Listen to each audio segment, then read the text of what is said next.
Welcome everyone to FTA's public webinar on new categorical exclusions that apply to FTA. This webinar will cover the list of new categorical exclusions, including one for emergency repairs that was published in the Federal Register today. All of today's speakers are staff within the Federal Transit Administration's Office of Human and Natural Environment, including myself, Christopher Van Wyk, as well as Megan Blum and Maya Sarna. This webinar is set up for participants to listen through the use of computer speakers. If you have technical difficulties during the webinar, please let us know through the chat box on your screen.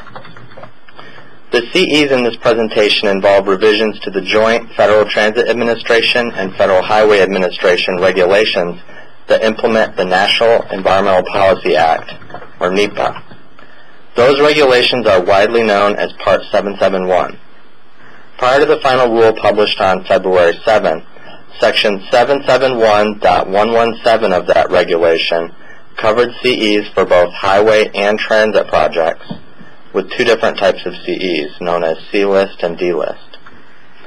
The February 7 final rule, which became effective on that day, created a new section reserved for FTA CEs at Section 771.118. These new CEs, which are aimed at streamlining the FTA environmental review process for transit projects, were developed in part in response to the August 31, 2011 Presidential Memorandum on Speeding Infrastructure Development through More Efficient and Effective Permitting and Environmental Review. The revisions also respond to Executive Order 13563's directive to periodically review existing regulations to determine if they can be made more effective and/or less burdensome. The new categorical exclusions established by this rule make the least intensive form of review available for those actions that typically do not have the potential for significant environmental effects. These would be actions that do not merit additional analysis and documentation associated with an environmental assessment or environmental impact statement. As already noted, FTA determined that good cause existed for immediate effectiveness of the February 7 rule because of the immediate need to repair the transit systems damaged by Hurricane Sandy. FTA and FHWA also published a final rule adding CEs for emergency repair to the list in Section 771.117 that applies to FHWA actions, and to the new list in Section 771.118 that applies to FTA actions. As with the other rule, this rule published today is effective immediately because of the need for repair to transit systems damaged by Hurricane Sandy.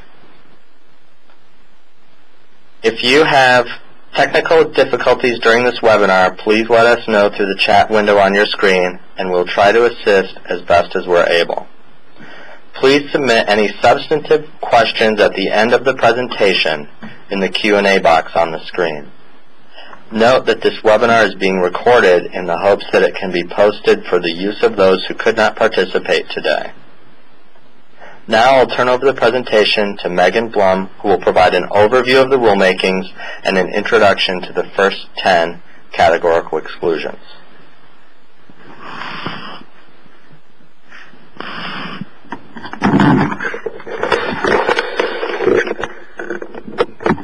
Thank you, Chris.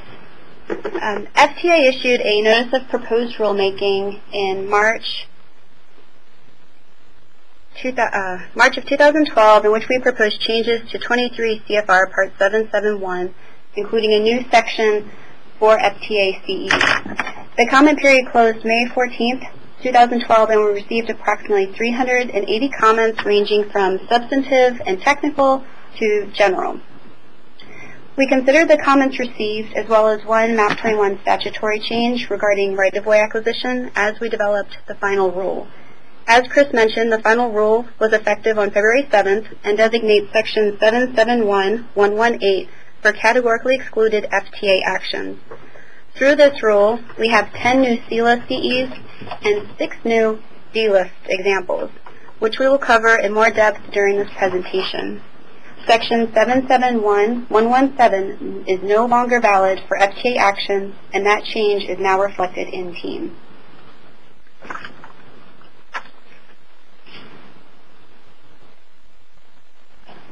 The other changes, back one more. Yeah.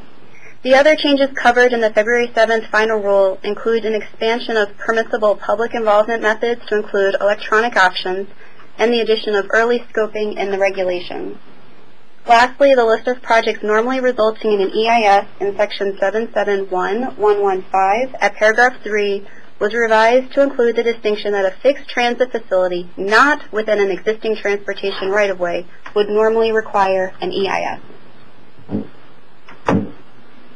Next slide. The next final rule we will discuss today is the Emergency CE Final Rule, which was mandated by MAP 21 along with a handful of other new CEs. The Emergency CE at Section 1315 is the first rulemaking to be completed. We published a joint notice of proposed rulemaking with Federal Highway on October 1st, 2012, which proposed modifying Section 771117C9 to include the language found in MAP 21, Section 1315A. After the comment period closed, we considered comments from the public, which included a request to expand the language to include transit activities, and the likelihood of Section 71118 being finalized. The final rule is effective today, and is found at Section, and the CE is found at Section 771118C11.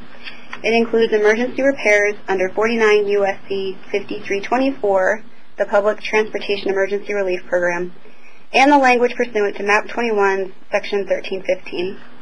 We will discuss the CE in more detail a little later in the presentation.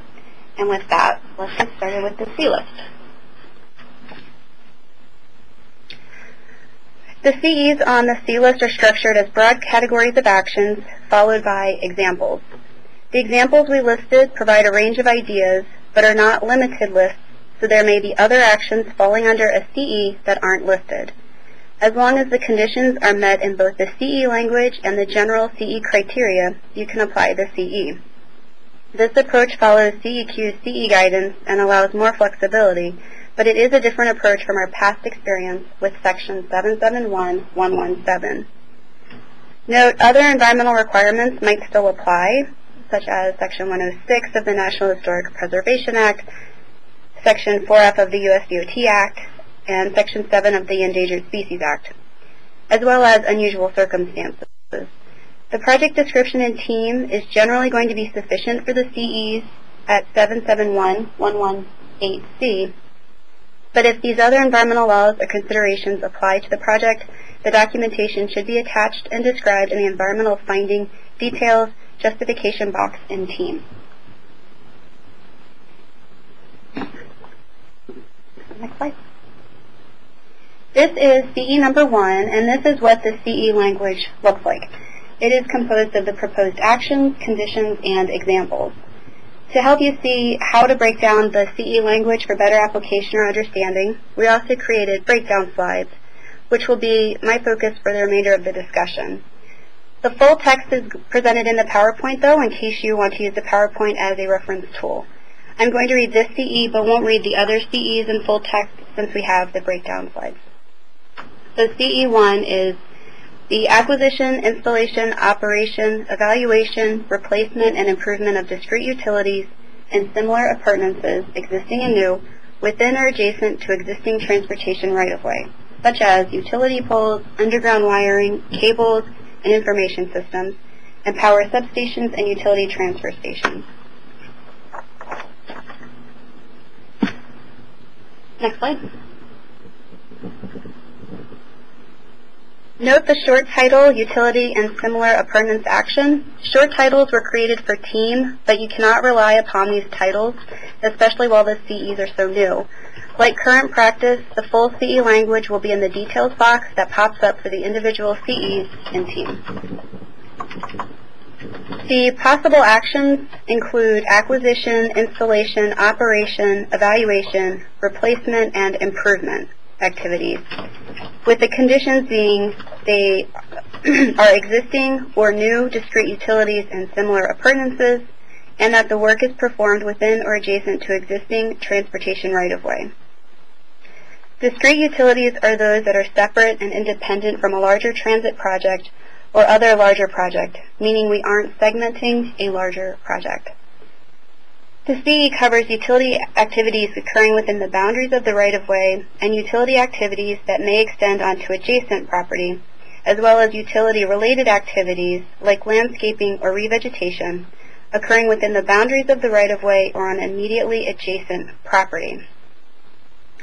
Examples include utility poles, underground wiring, cables and information systems, power substations, and utility transfer stations. So all of that is found in the CE language itself. Additional examples of activities that could be covered by this CE are catenary and signal work and maintenance and rehab activities. For the remainder of the CEs, we're going to just quickly flip through the full text and go straight to the breakdown slides.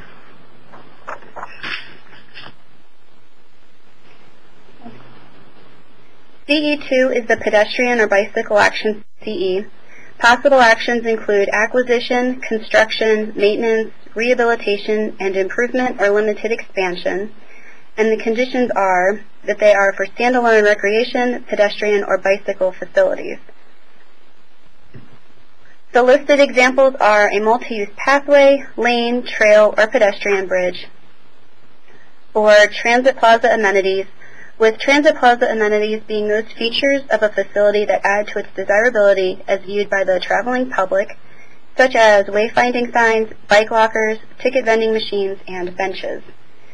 An additional example is a ferry terminal passenger overhead loading structure, because these structures are fairly synonymous with pedestrian bridges.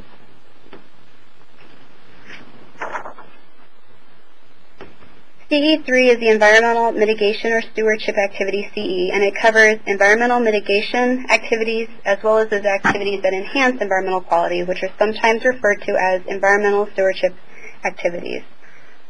Possible actions include activities designed to mitigate environmental harm, and the conditions are they cause no harm themselves, or they are to maintain and enhance environmental quality and site aesthetics, and employ construction best management practices. Examples include noise mitigation activities, rehabilitation of transit buildings, structures, or facilities, retrofitting for energy or other resource conservation, landscaping, or revegetation. Additional examples could include replacement of in-water creosote-treated timber piles, stormwater management activities, or roof replacement, to name a few. And that's as long as the activities meet all of the conditions listed. CE4 is the Planning and Administrative Activity CE. Possible actions include planning and administrative activities, and the conditions are that they do not involve or lead directly to construction. This CE covers routine administrative, engineering, and analytical functions that do not have an environmental impact. These activities are often office-related, and while they may be frequent, are generally benign. Examples include training, technical assistance and research, promulgation of regulations or program guidance, approval of project concepts, engineering, or operating assistance to transit authorities. Note that geotechnical work has limited applicability under the CE. Some geotechnical work, such as the use of ground-penetrating radar, could be approved under this CE as long as it does not involve construction or lead directly to construction. However, soil borings or archaeological test digs would not be covered under this CE.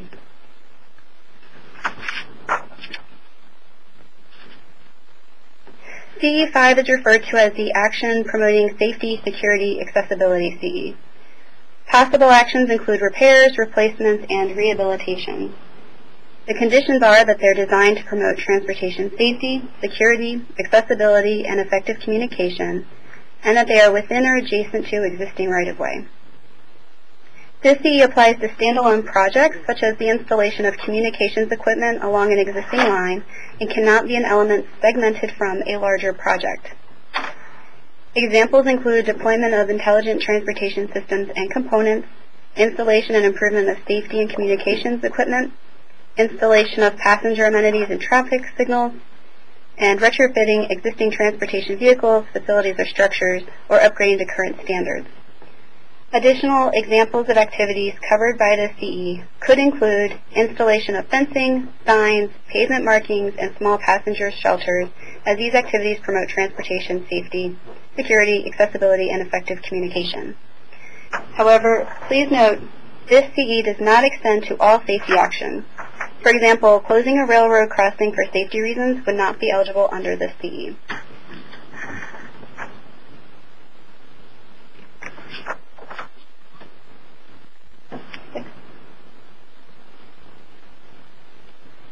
CE6 is the Acquisition, Transfer of Real Property Interest CE.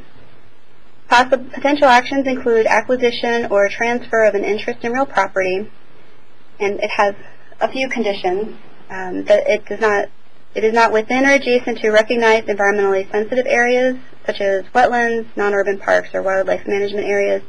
Does not result in a substantial change in the functional use of the property or in substantial displacements, and will not limit the evaluation of alternatives for future FTA-assisted projects that make use of the acquired or transferred property. FTA uses the phrase acquisition or transfer of an interest in real property to mean the act of purchasing or otherwise acquiring a property right. Examples are absolute ownership, trackage right, easements, leasings, etc. This CE covers cases where the property is acquired and remains essentially unchanged from its previous use until NEPA is completed for the future FTA-assisted project that may make use of the property.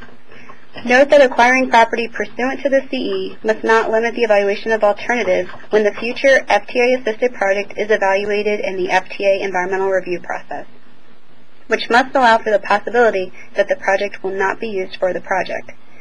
As I mentioned earlier, other laws may still apply to actions, and for this CE, please keep in mind that the purchase must also comply with Uniform Relocation Act requirements and must be allowable as an exception to the general prohibition on property acquisition prior to a NEPA finding located at 23 CFR 771.113.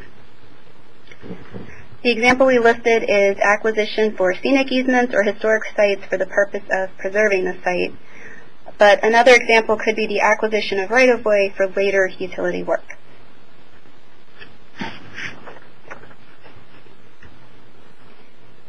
CE7 is the Acquisition, Maintenance of Vehicles or Equipment CE.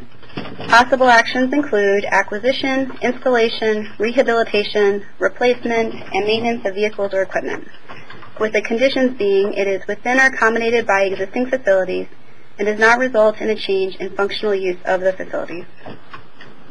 This CE focuses on activities associated with public transportation vehicles and equipment to improve operations and the transit riding experience. The phrase located within existing facilities means equipment located within a property that is already dedicated to a transportation function or within an existing building. Examples include equipment to be located within existing facilities and with no substantial outside impacts, or vehicles including buses, rail cars, trolley cars, ferry boats, and people movers that can be accommodated by existing facilities or by new facilities that qualify for a categorical exclusion.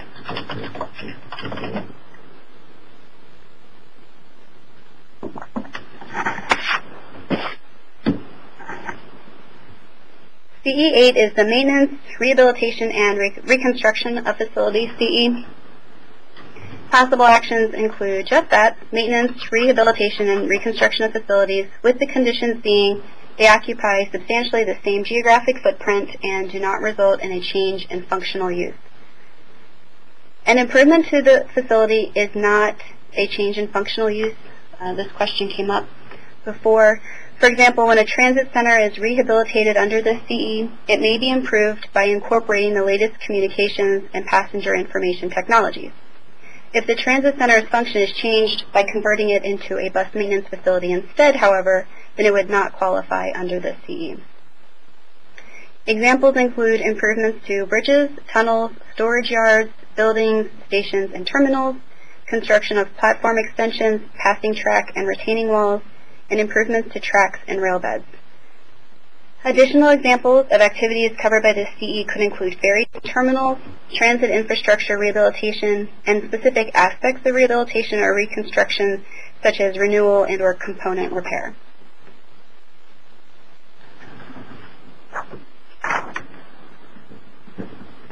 CE9 is the assembly or construction of facility CE and covers just that. The conditions are that the action is consistent with existing land use and zoning requirements, including floodplain regulations, and uses primarily land disturbed for transportation use. The phrase uses primarily land previously disturbed for transportation use does not prohibit a negligible amount of land in its natural state from being impacted by the proposed action.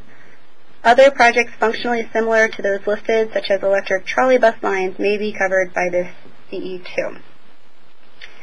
Examples include buildings and associated structures, bus transfer stations or intermodal centers, busways, streetcar lines, or other transit investments within areas of the right-of-way occupied by the physical footprint of the existing facility or otherwise maintained or used for transportation operations, and parking facilities. Busways, streetcar lines, and other transit investments have the potential to result in significant impacts. Examples are noise and vibration in Section 106. So particular attention must be paid to the conditions found in this CE, including the conditions found within that particular example. Documentation is likely to be requested by the FTA Regional Office when pursuing a CE for these larger investments in order to support the CE finding. An applicant in the FTA Regional Office should discuss the project and its class of action and level of documentation early in the environmental review project development process.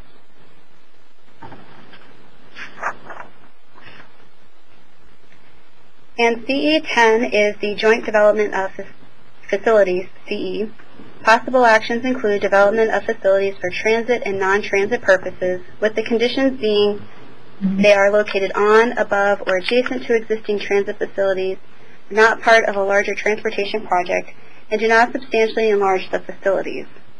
This CE applies to activities taking place within or at a public transportation facility, but is not limited to public service facilities and amenities, such as government offices. It also includes commercial, retail, and residential facilities. Note, the development of these facilities must not adversely impact transit operations and safety. And now we will have Maya Sarna discuss CE11 for emergency recovery actions. Thank you, Megan. So CE 11 deals with emergency response in a disaster situation which affects public transportation infrastructure. It's a rather lengthy CE with a number of conditions which we'll review in the following slides. This slide has the first part of the CE, and this one has the second part of the CE.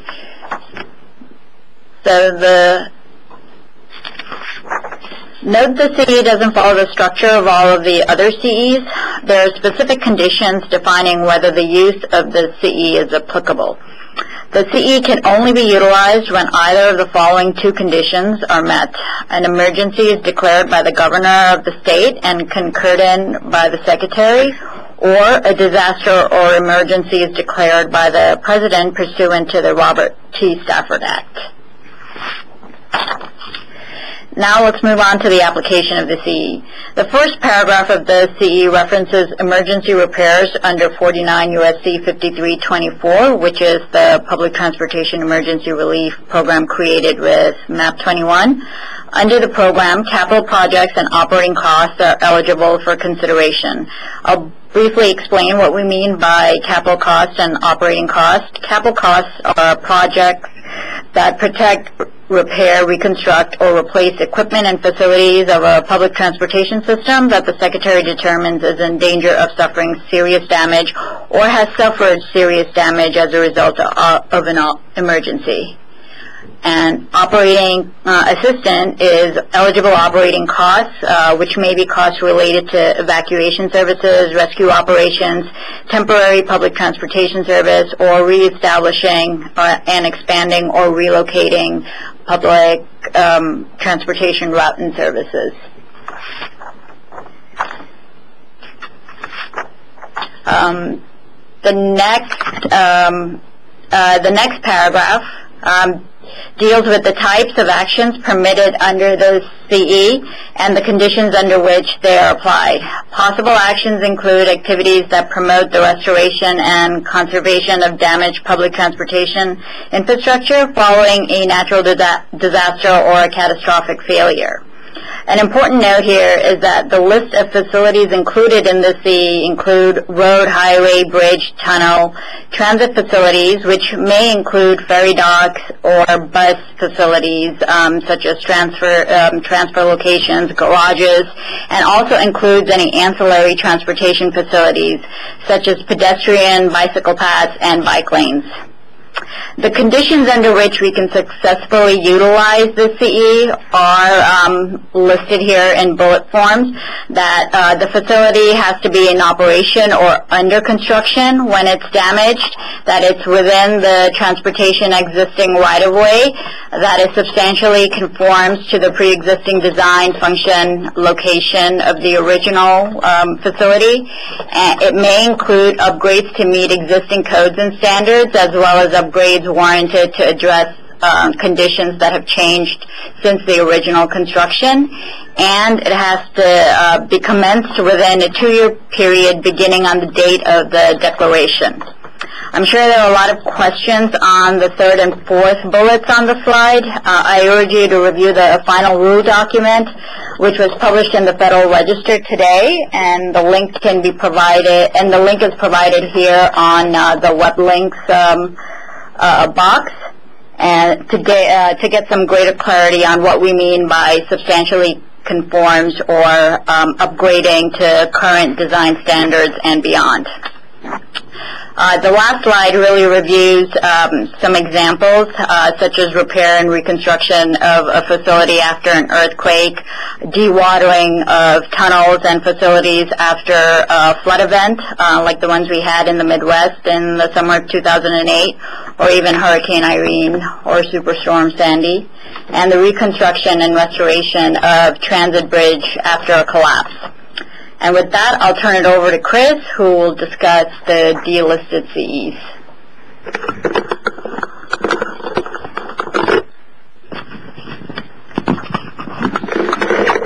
Thanks, Maya.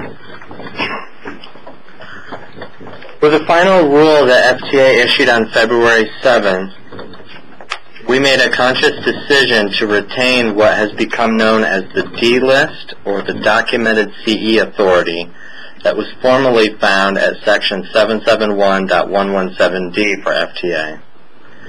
That section now continues to provide that authority for FHWA, but FTA has created a new Section 771.118D to provide that same functionality for FTA actions in the future. The authority in the new section will function the same way as it always has in the past for FTA. That means that unusual circumstances will still require FTA to consider whether a CE is still appropriate, and that any other requirements aside from NEPA must still be met. The list that is now found at Section 771.118D is only a list of examples of the types of projects that can be categorically excluded under that authority. The list contains some actions similar to those in the C list, but without some of the conditions in the C list.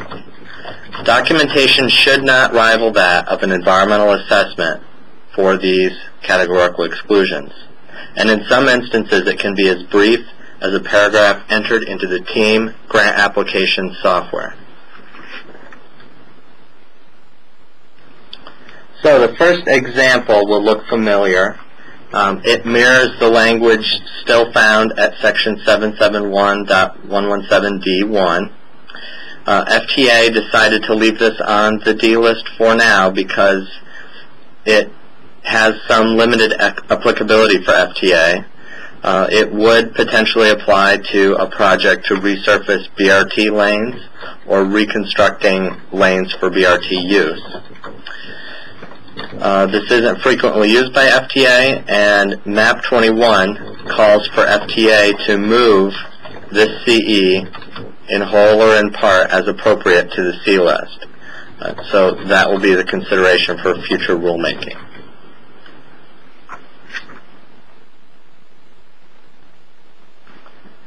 The second example on the D list is for bridge replacement or the construction of grade separation to replace existing at-grade railroad crossings. This has some similarity to the CE in section 771.118C8, but without the conditions. Also, this example is for the replacement of bridges or new grade separation, whereas the CE in the C list is for rehabilitation. As with the previous CE, Map 21, Section 1318 requires that this CE be moved to the C list as appropriate. So that will be the subject of future rulemaking. For now, it remains here.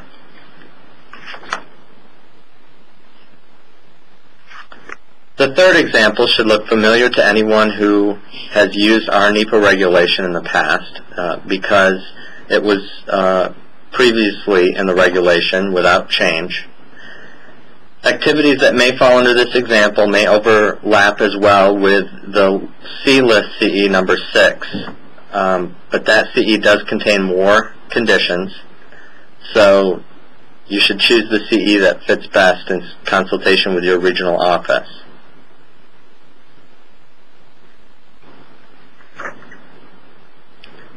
CE number, or list, the example number 4 is new, and this example was added due to a statutory change that broadened previous authority that allowed railroad right-of-way acquisition before completing NEPA.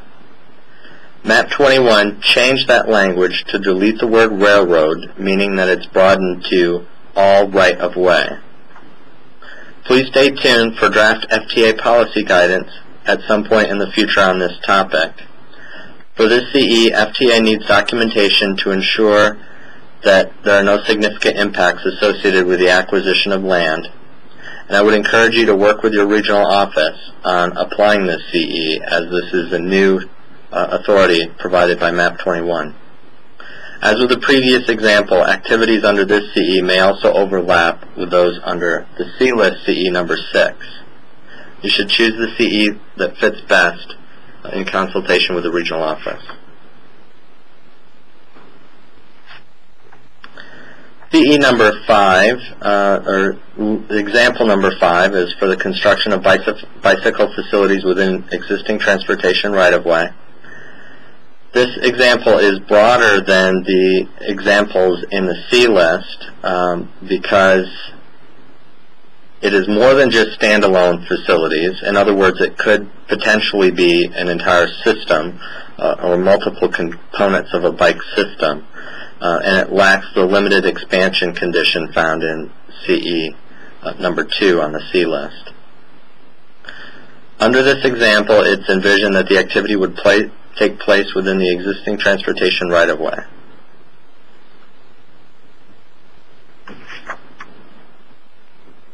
Finally, example number 6. Facility modernization projects that do not meet the conditions set forth in C-list CEs 5 or 8 may be eligible for this CE with documentation. Examples might include a major rehab of a facility where the components need to be replaced and that involves more than a minor expansion of the footprint, or an expansion of a facility to meet modern standards and codes and it involves more than a minor expansion of the footprint or results in a change in functional use.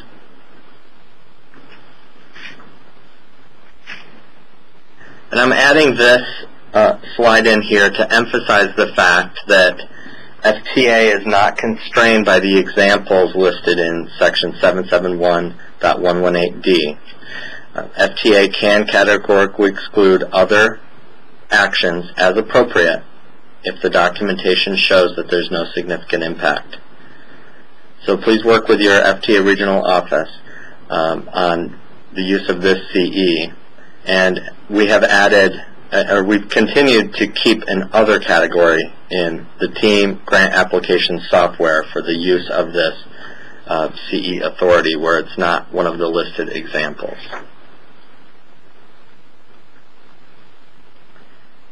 We've included some reference charts that can assist those of you who are used to the old CEs. This can show you where the new CEs might apply where an old CE had been used before. It was not FTA's intention to simply rewrite the old CEs and cover the same actions. It's definitely intended that the new list of CEs cover more actions than the old list for FTA projects, but this is simply a guide that you can use to try to convert what you had thought before of as a CE to what would be on the new list. And these are the short titles that you'll see in the team grant application software. This is the list for the D list of CEs. And finally, a few words on the implementation of the new CEs. We have updated team at the latest revision to have all of these new categorical exclusions reflected. For grant applications where funds were not reserved by February 6, they will need to be updated and use the new CEs with some very limited exceptions. The short descriptions that you'll see in team are extremely limited by the software. So I'd strongly encourage you to read the long descriptions in trying to determine whether or not that CE can apply to your project or activity. If you need to look at an old grant that's already been awarded to look up the old categorical exclusion findings, you can do that using the view print function in team. I want to thank you all for tuning in. We'll now transition the webinar screen to Q&A format, and we will respond verbally to any questions that have been submitted.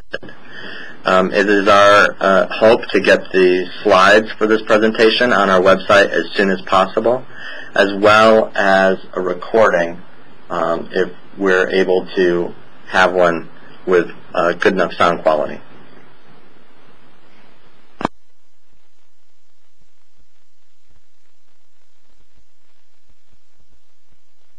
Okay, I'll start off with a common question that's coming up about TEAM.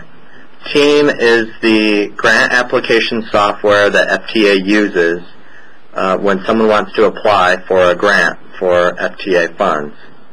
And it's through that software that FTA documents its C-list categorical exclusions and also, to some extent, other environmental findings. And so that grant application software has to match the categorical exclusions that apply to FTA.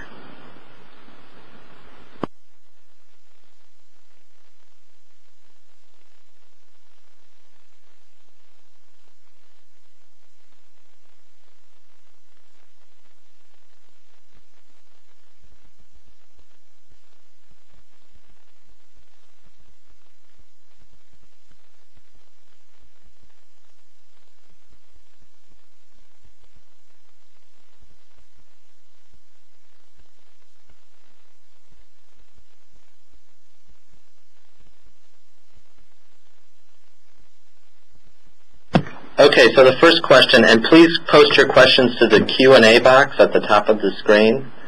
The first question is, please explain standalone for the bike facility. And the intention with this CE was for one piece of a bike facility that has standalone independent utility. Every NEPA action for FTA has to cover a project with independent utility. And the idea here was that it would cover one component of a bike facility, whereas the CE in the D list was for a much more expansive bike or pedestrian system that would include multiple components. And there's also a question about the paid or unpaid area of a station, and I don't think that that has any bearing on the use of this CE. But as with any questions that come in on specific projects, we are not able to make a CE determination on this webinar. I would encourage you strongly to work with your regional office as they implement these CEs, because each regional office is responsible for implementing these categorical exclusions for its part of the country.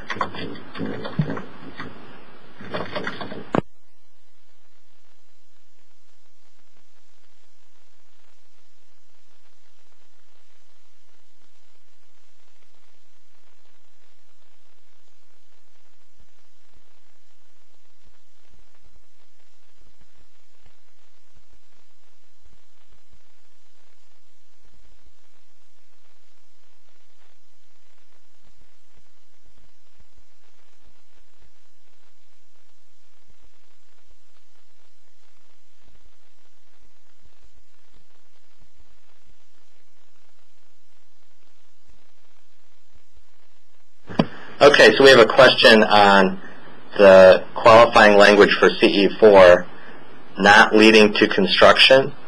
And this just is it's sort of a reminder that the CE would only be covering the grant for the engineering or planning or design work itself and could not be used to actually cover the construction of the facility. So where you had an FTA grant for the planning or design of a construction project, if your contract covered both the planning and design and the construction of that facility, that would not be an appropriate use of this categorical exclusion, because construction would necessarily follow and FTA would need to evaluate the environmental impacts of that construction.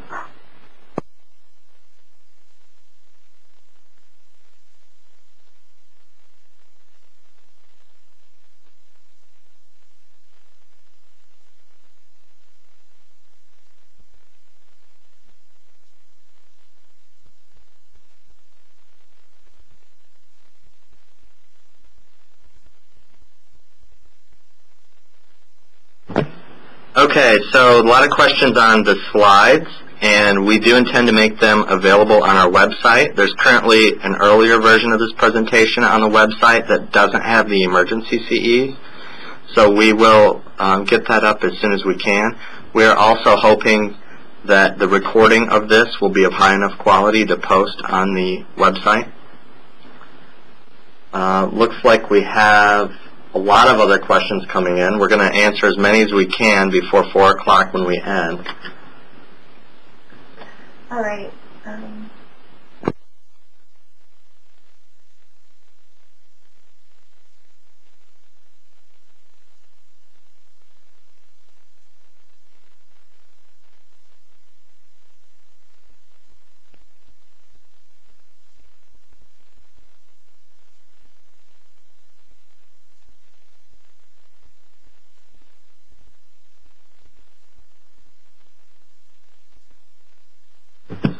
We have a question on whether or not, where there's a background study required, can you still use the CE category and not have to use a checklist, but can be required to submit the background technical study? In every case, the application of this CE is going to be determined by the regional office for your project. They will have their own way of implementing this C list, and we don't know in advance what type of project you have or the factual circumstances where there might be unusual circumstances that require additional studies. But in general, the idea behind the C list is that the only documentation needed is that to show that the CE applies, that there are no unusual circumstances, and that other environmental requirements are met. And that can often be done by a robust description in the grant application software.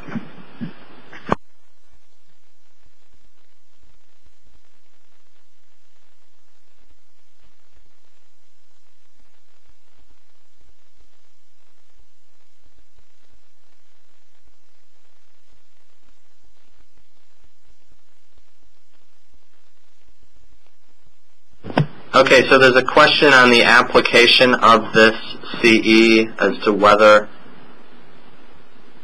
or not it applies to a CE where an application hasn't been submitted yet in TEAM. It's expected that the old CEs would only apply where the funds were reserved in TEAM, or the grant was awarded for that line item prior to February 7th. So I hope that answers that question.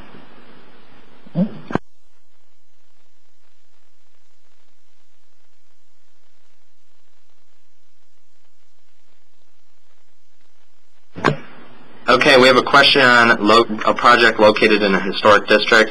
None of the CEs talk about whether or not a project is listed in a historic district or would have effects under Section 106 of the National Historic Preservation Act. That is intentional. Section 106 of the National Historic Preservation Act is its own consultation requirement that would independently apply if there are potential effects on historic buildings. None of these CEs can satisfy the requirements of laws other than NEPA, and so care must be given to determine whether or not other laws would still apply and need to be satisfied.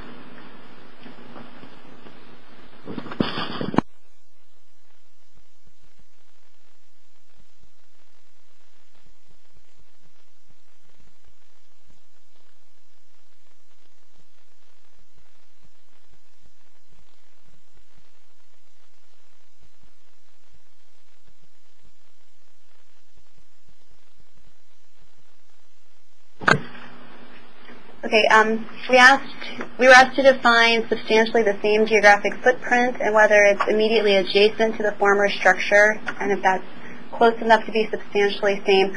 When we wrote substantially the same geographic footprint, we were more envisioning that the footprint itself is staying the same. Maybe you need to shift a little bit or you need to expand in a minor way, but substantially you're staying on that same, in that same area, on the same property.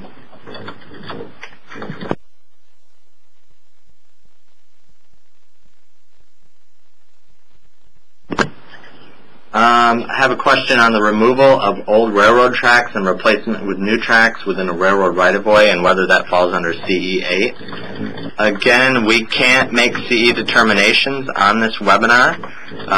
If there were not unusual circumstances and other environmental requirements didn't cause concern, that sounds like the type of thing that would likely fall within CE8, but please work with your FTA regional office on reaching a final determination for your project.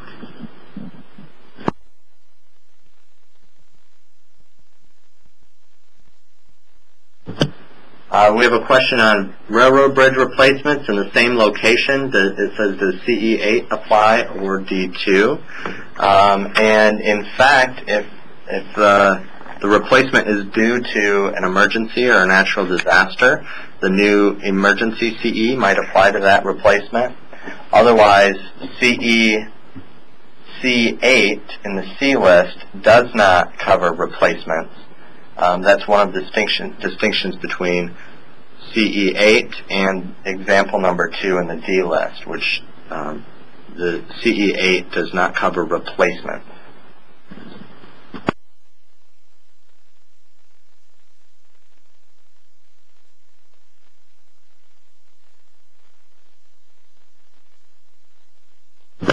We have a question on floodplains.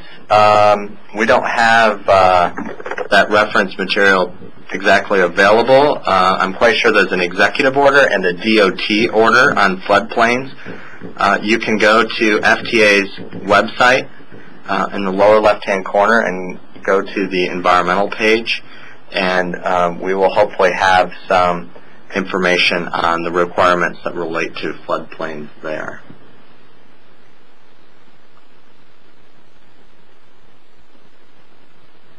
We have a question on other transit investments within areas of the right-of-way. Can this include railroad tracks within the railroad right-of-way for CE9? I'm not quite sure what that question is asking, but railroad tracks would be considered within the right-of-way occupied by the physical footprint of the existing facility or otherwise maintained or used for transportation operations. So depending on what activity you're talking about, it might qualify for CE9. It's not exactly clear. Okay. And then we have another question on the difference between C2 and D5. C2 is for standalone bicycle or pedestrian facilities. As mentioned during the presentation, C2 is for discrete bike facility improvement, such as a bike path or a pedestrian improvement, whereas C5 is envisioned for something more than a standalone bike or pedestrian improvement, such as an overall bike system, lockers, bike parking, storage, paths, etc., as part of one project.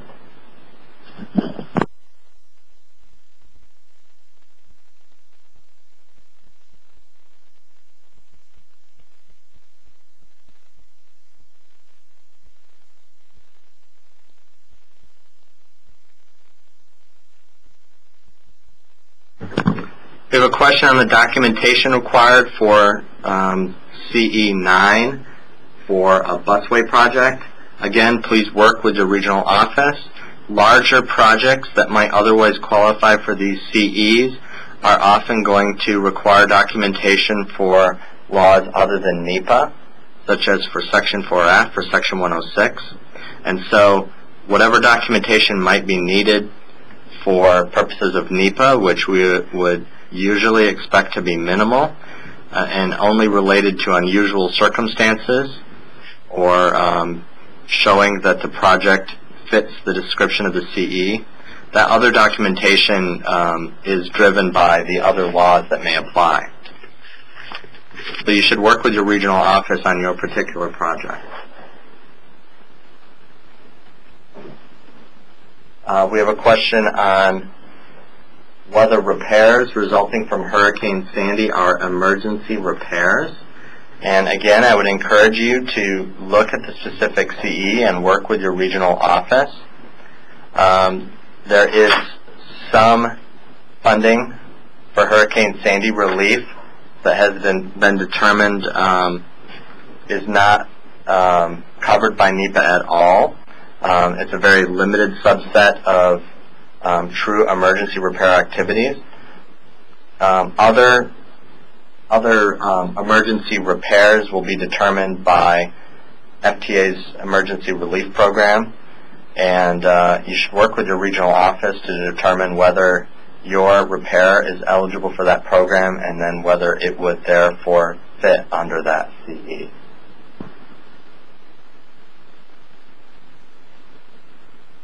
There's a question on reposting the slides. As I mentioned earlier, the slides that are currently on our website are older. They don't have the new emergency CE, which was issued today.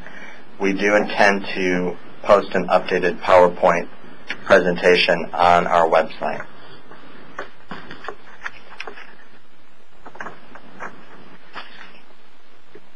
Oh wait, we're not doing it. Is the CE Is the CE list applicable to both FTA and federal highway funded projects? No, Section 771.117 is now only for federal highway projects, and Section 771.118 is now only for FTA projects. If you have a multimodal project, then and it's federal highway and FTA funded, you would use the FTA list at 118 for the FTA components and the federal highway list at 117 for the federal highway components.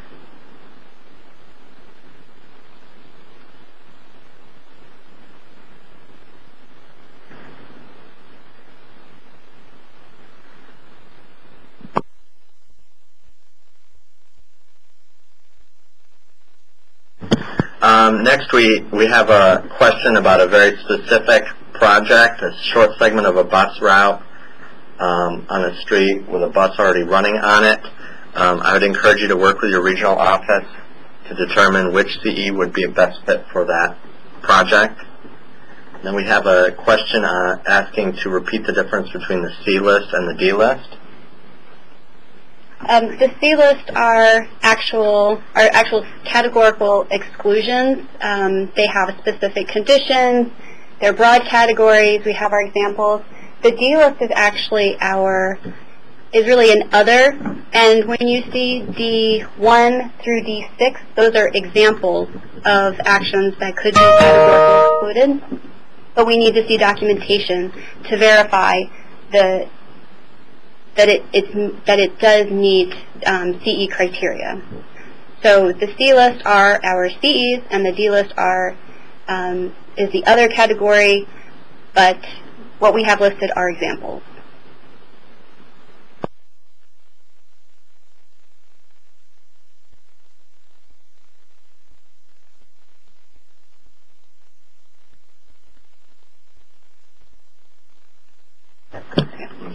There was another question about whether C4 includes programs such as promoting ride sharing and guaranteed ride home. And yes, C4 could be applied for those programs. We have listed operating assistance, and as well as programs. So I would say that's substantially similar and would fall under C4.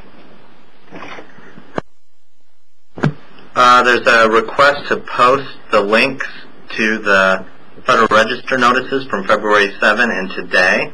And if you go to FTA's public website at www.fta.dot.gov and scroll to the bottom towards the middle, there's a popular link for Federal Register. And any Federal Register notice that FTA publishes is listed there, including today's Federal Register notice. And if you scroll down just a little bit to item number 4 on the list today, to the February 7 Federal Register notice.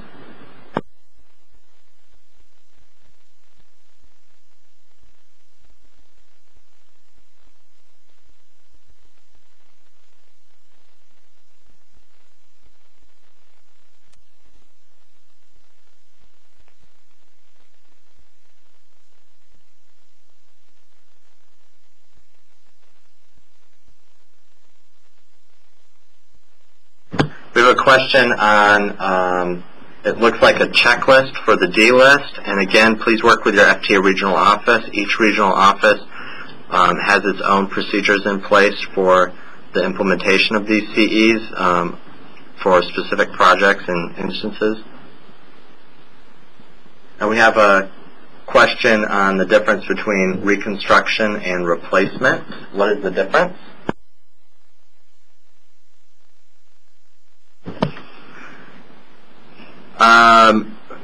Replacement is generally where you have a complete removal of the facility and you're building a new one in its place, whereas reconstruction would be replacing components of the facility to bring it up to modern safety standards and codes, or just in order to rehabilitate the facility.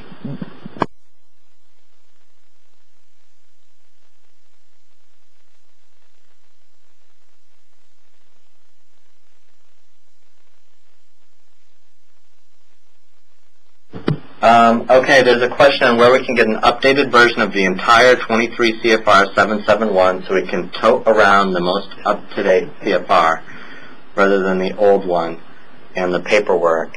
The printed copies are issued, I believe, each March by GPO, and I'm sure you can contact GPO to get a printed copy.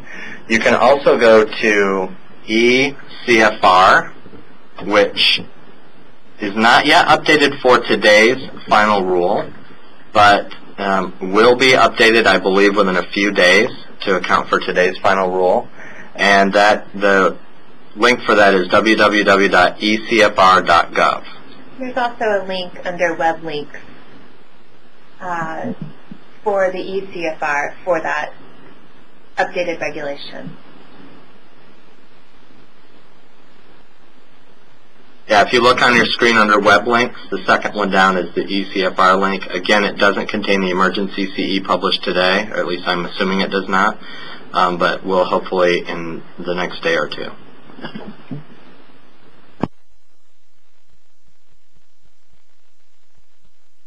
So there's a question on reserved as it pertains to all grants for which funds have not been reserved by 2613. Funds reservation is a stage in the grant-making process through our team grant application software. If you're unsure as to whether the funds have been reserved for your project and are at that stage, please contact your regional office, your contact for your grant.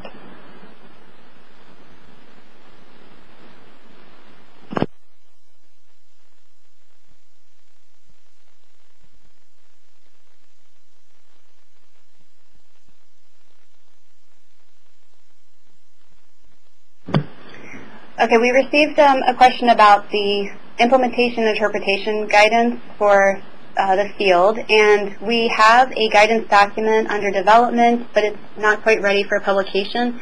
And so we're using these webinars, or this webinar, as a form of guidance, but we will be posting more formal guidance in the near future.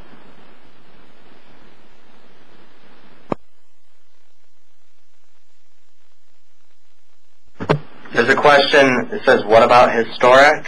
And as explained earlier, Section 106 of the National Historic Preservation Act and Section 4F may independently apply to a project, and a categorical exclusion under NEPA can't satisfy those requirements. So you would need to work with FTA in making sure that your project satisfies those requirements if it has the potential to affect historic buildings.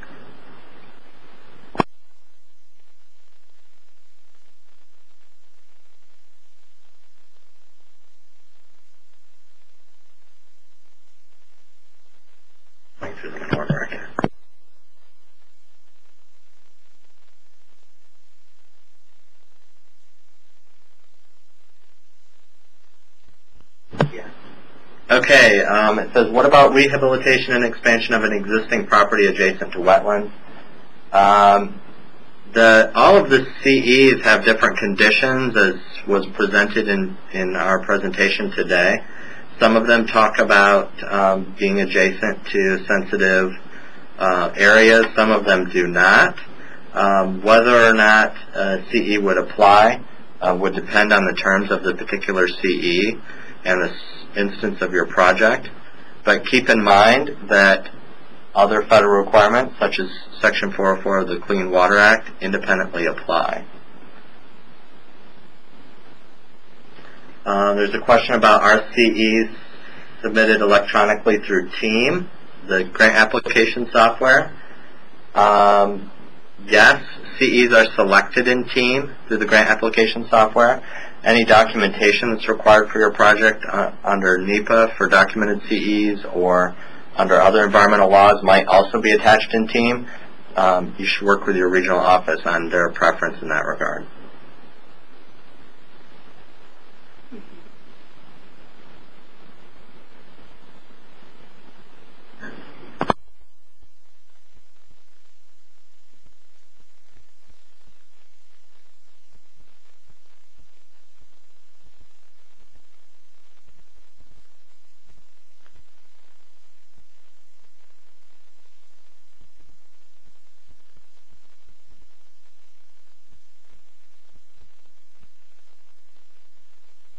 There's a question on for a streetcar project that has completed a quarter-specific analysis and whether there's a NEPA document with a build and no-build alternative.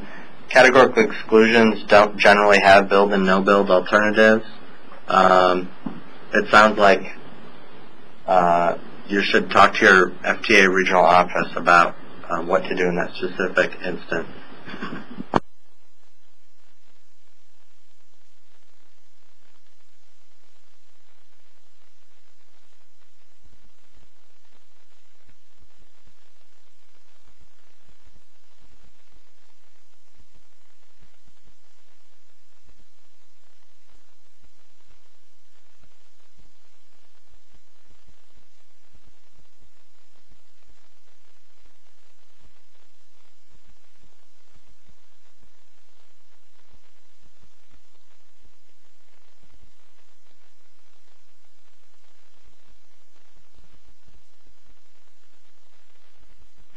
We received a question about a VRT project with minimal environmental impacts with partial right-of-way takes, and whether this would fall under the CE regs.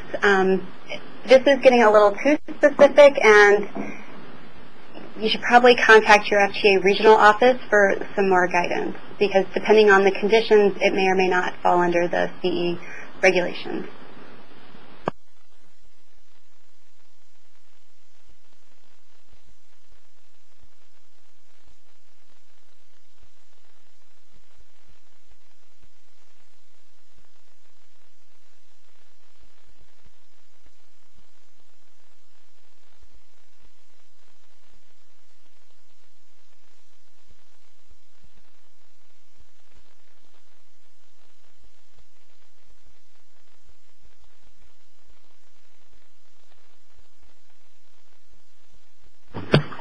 Okay, so we received a question about CE9, and under the third bullet regarding the busways and streetcar projects, I mentioned that we may require documentation, and there's a question about what conditions would this possibly lead to a documented CE being required. This is a good opportunity for us to clarify. Documentation may be required by your regional office for a C-listed CE, but that doesn't necessarily kick it up to a documented CE under 118D, under the D list. A project like a BRT or a streetcar may have noise and vibration issues. It may have Section 106, so you'll still want to do maybe do a quick screening for the noise just to make sure there aren't any impacts, and you'll have your Section 106 compliance by complying with those requirements or those potential impacts to say there are, just find out if there are any impacts. That's supporting documentation, but it's not going to be your NEPA documentation. For these projects specifically, I do think you should work with your regional office to get guidance from them on what they need to see in order to approve the grant. And the NEPA regulations specifically provide that if there are unusual circumstances, that documentation may be required before FTA can decide whether the CE is appropriate. We have a question on an existing railroad bridge. What is the difference between CE8, C-List 8 work on that bridge and D-List 2 work on that bridge? And as I mentioned in the presentation, the primary difference is that CE8 is for rehabilitation or reconstruction, whereas D2, the example for the D-List, is for a wholesale replacement of a bridge. There's a question about whether the CEs today are for the New Starts and Small Starts programs. The CEs in FTA's NEPA regulation apply based on the type of project and the environmental impacts of the project, not based on the funding source. So, other than for the emergency repair program. So these CEs could potentially apply to New Starts or Small Starts projects, depending on the type of project and whether it fits within the CE.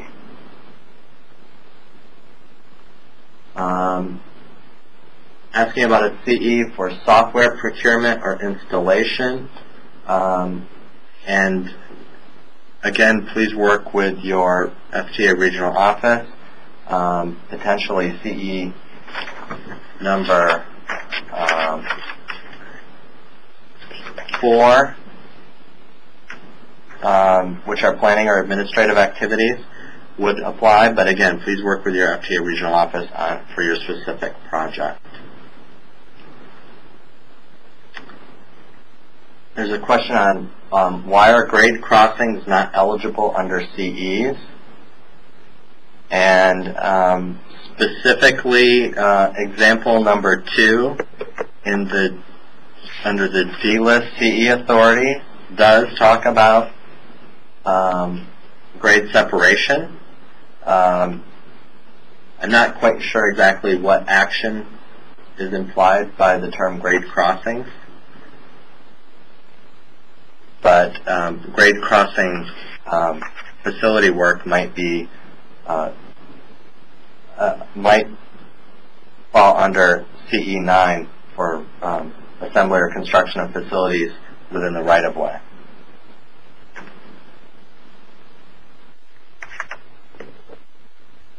There's a question on which CE would be used to purchase computer equipment. And let me clarify one point for everyone.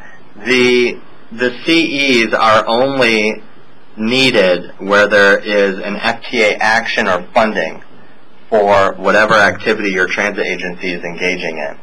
So if you are purchasing computer equipment with local funds and without the use of federal funds, it's not envisioned that there would be the need for a categorical exclusion from the NEPA process. But if you were using FTA funds to purchase computer equipment, then possibly CE4 might apply. But again, please work with your FTA regional office.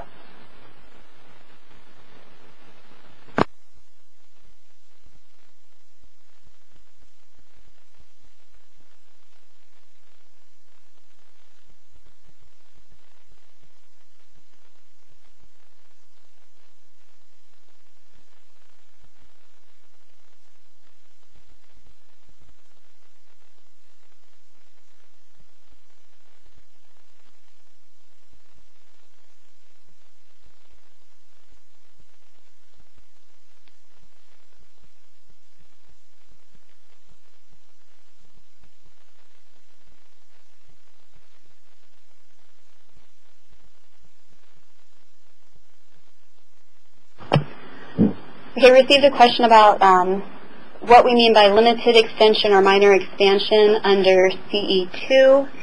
I would go to the preamble in the Federal Register when looking for specific terms, and we will, like I said, be issuing formal guidance soon, and I would use that to help guide you. Is there a checklist to follow as with the old circular UMTA 5620.1? No, we do not have a checklist. No, formally. Please work with your regional office. Some regional offices use checklists for the D-list CEs, and each regional office implements that differently depending on the types of impacts that usually occur within their region. So it is important that you consult with your regional office.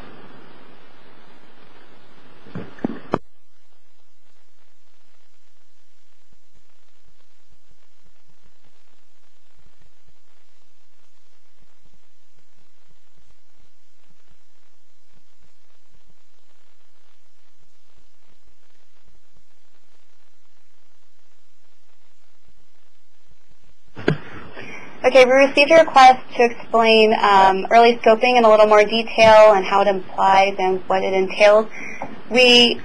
I would recommend you go to section 771, 111 to get a little bit more detail. We tried to lay out what it is and what it includes. Basically, it is a way to link your planning efforts with NEPA efforts.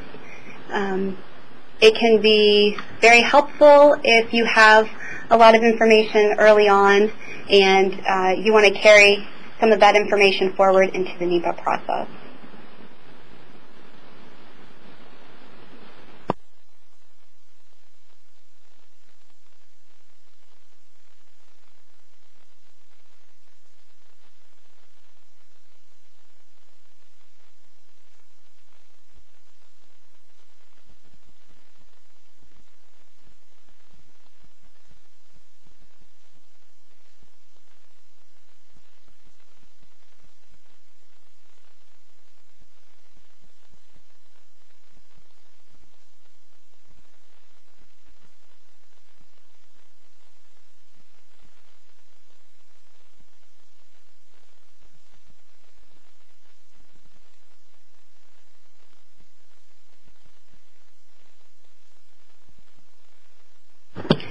We received a question asking regarding CE9 whether the land in a roadway median with grass and other foliage is considered previously disturbed for transportation use or land that has not been previously disturbed. Generally, I think we would say that that has been disturbed for transportation use. If it becomes a very wide median, I would recommend contacting your FTA regional office. That's also somewhat a factual question as to whether the land actually was disturbed. If there are very large trees on it, it is not likely that it was disturbed for the transportation project that was built there.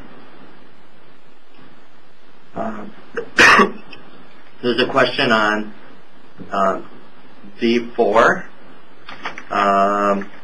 and whether or not D4 is intended for a large project which may need an EIS or EA.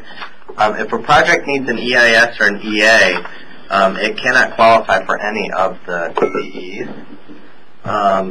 D4 is only for the acquisition of the right-of-way. It is not for any project development or improvement of that right-of-way until NEPA is completed for that project. So it may be that an EA or EIS might be required for the later project that uses that right-of-way. This CE is only intended for the acquisition action itself.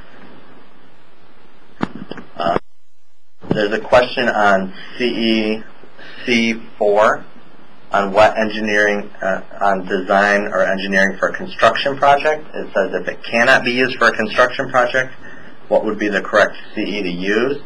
To be clear, CE4 can be used for design or engineering for a construction project. It just cannot be for design or engineering that necessarily leads to construction.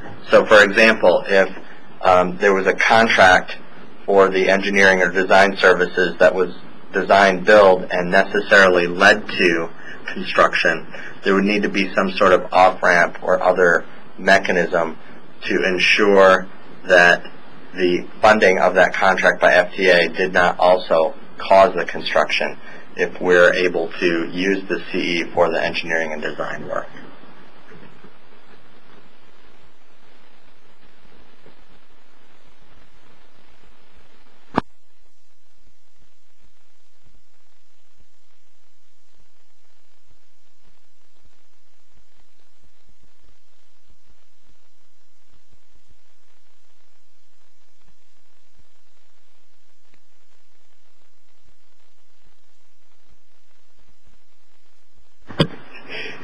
Okay, we were asked what is the difference between CE8 and CE9 with respect to facilities occupying existing physical footprint. Is CE8 related to reconstruction and CE9 to new?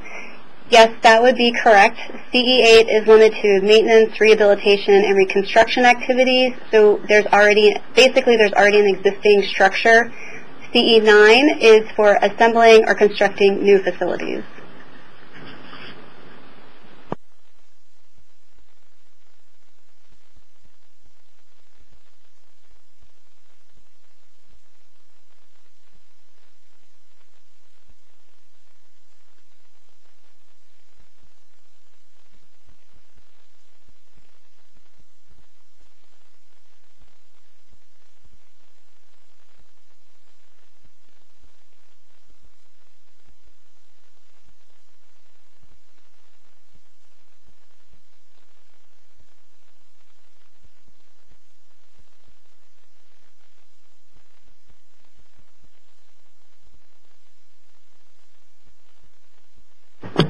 Okay, we received a question pertaining to CE4, the planning and administrative activity. We had mentioned that borings and archaeological sampling cannot take place. Basically, we don't want invasive work to fall under CE4. They asked, if this is the case, would we need to include this in the construction work? Therefore, if design work would need these surveys to complete, we would need FTA approval of construction before this is done. Most likely in this case, I would recommend going to the D list and doing a documented CE. But again, please work with your regional office.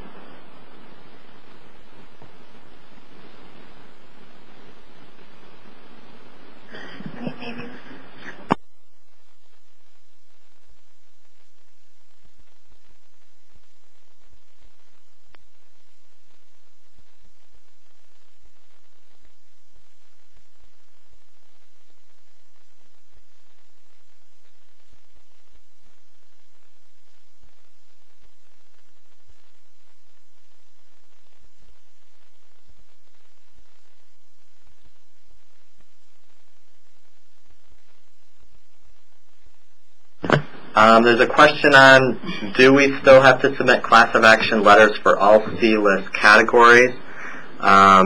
You should talk to your regional office about how it will implement the new CEs, because each region has its own procedures for grant applications and what it expects for the environmental determinations.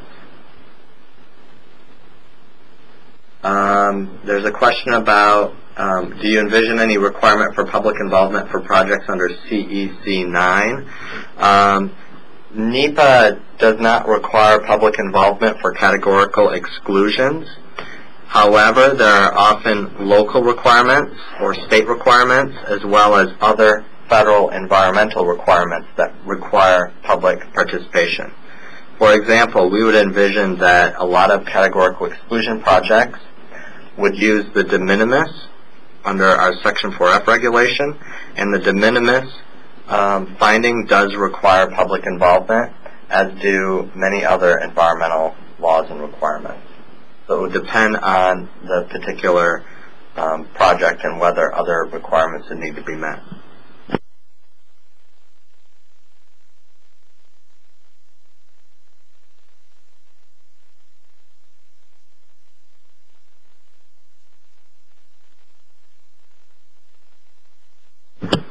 There's a suggestion that we brief relevant congressional committee members and staff about this in future rulemaking pursuant to MAP 21. This rule was submitted to Congress under the Congressional Review Act, and FTA is in routine contact with Congress over its MAP 21 implementation activities.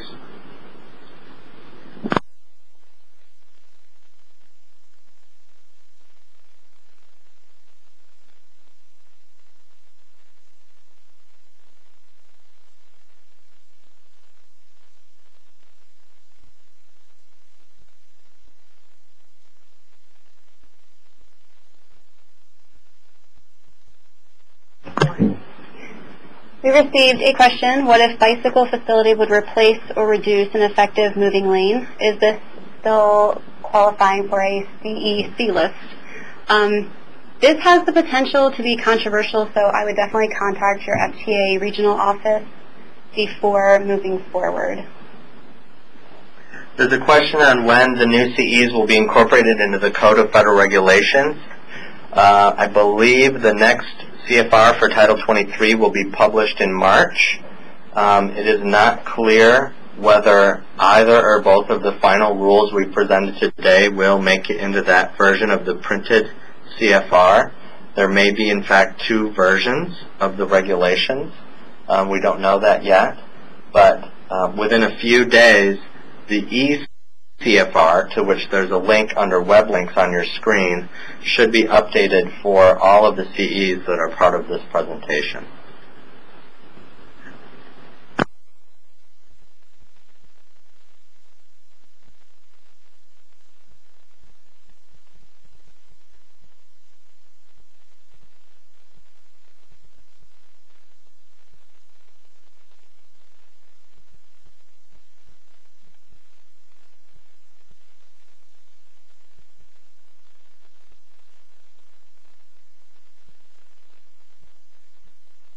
There's a question about whether FTA or some other entity will report on the effects and effectiveness of these regulatory changes after they've been in place for a reasonable amount of time, i.e. so that the effects can actually be measured and analyzed.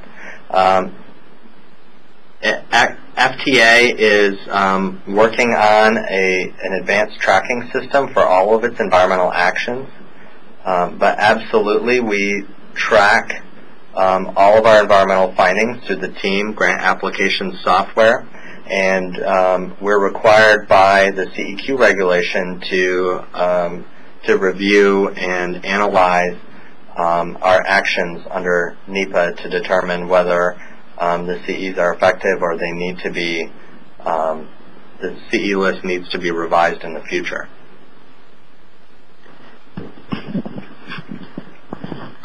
There's a question on will FHWA's and other modal agencies' rulemakings be consistent with FTA's?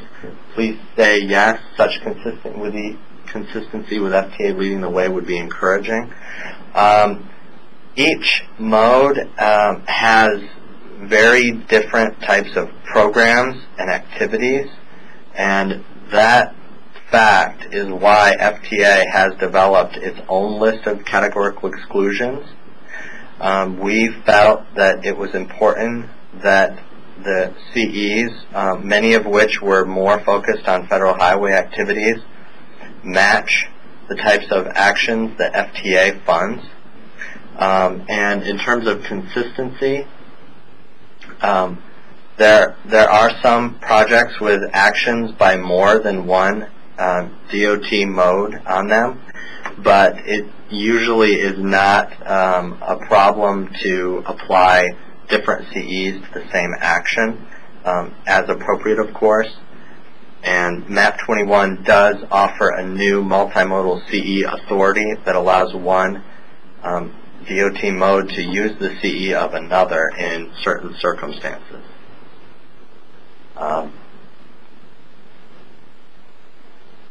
Says when funds are transferred from FHWA to FTA through CMAQ, which list of CEs should be used?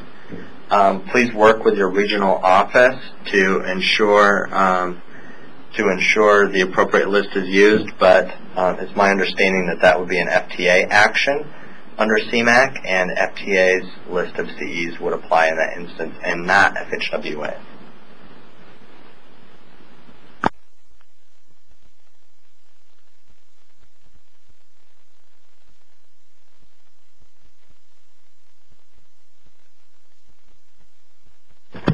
Well, it seems that our timing for this webinar, which we had planned to end at 4 p.m. in 1 minute, was about right, as we just got to the last question. Oh, there's one more. So there's a question, if a project is getting both FHWA and FTA funding, do we need to prepare two separate NEPA documents? And in the normal course of business, if everybody's talking to each other early on, there should never be a need to prepare two environmental documents for a project with both FHWA and FTA funding. The CEQ regulations allow one agency, whether within DOT or not, to adopt the environmental document of another. Again, this presentation was more focused on categorical exclusions, which do not require substantial documentation or a particular format for the documentation. But in the instance where a formal environmental document is required, we're usually able to coordinate that between the two agencies and not have to prepare duplicative documentation.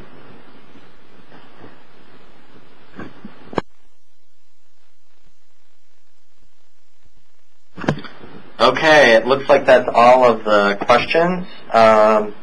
Thank you all for tuning in. If you have colleagues that were not able to get into this webinar, it was very popular. It was full before we even started today. Please let them know that we intend to get the PowerPoint slides on our website very soon, and possibly a recording of this presentation as well. If demand remains high, and especially if we don't have recording, we may offer this webinar again at some point in the future. Thank you again for tuning in.